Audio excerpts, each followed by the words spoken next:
At para sa huling balita, mahigit 600,000 pisong halaga ng smuggled cigarettes ang nasabat mula sa 5 individual matapos ang checkpoint operation ng PNP sa Maguindanao del Norte.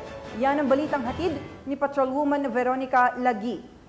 Nasabat ang tinatayang 630,000 halaga ng smuggled cigarettes habang arestado ang 5 individual sa isinagawang Maguindanao del Norte PNP checkpoint operation sa Barangay Nuro Upi, Maguindanao del Norte noong 14 ng Agosto taong kasalukuyan.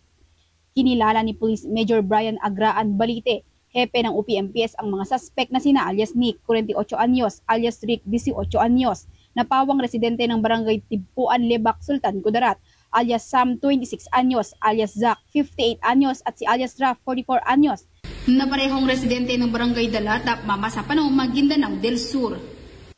Ayon kay Police Major Balite, bandang alas 3 ng umaga nang ikasa ang naturang operasyon ng mga otoridad ng 1st Maneuver Platoon 1st PMFC Maguindanao del Norte PPO, Provincial Investigation Unit Maguindanao del Norte PPO, at Provincial Special Operations Group matapos parahin at pahintuin ang dalawang kahinahinalang sasakyan na lulan umano ang mga pinaghihinalang puslit na mga sigarilyo.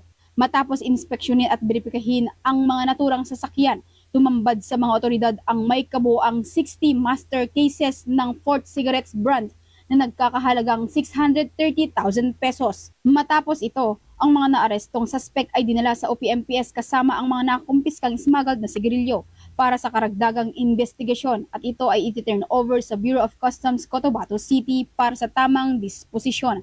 Ang matagumpay na pagkakakumpiska ng mga kontrabando ay resulta ng mas pinaigting na operasyon laban sa kriminalidad, police visibility at border control sa nasasakupang lugar.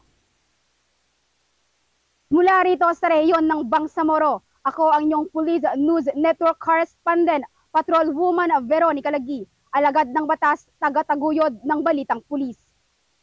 Maraming salamat, Patrolwoman Lagi.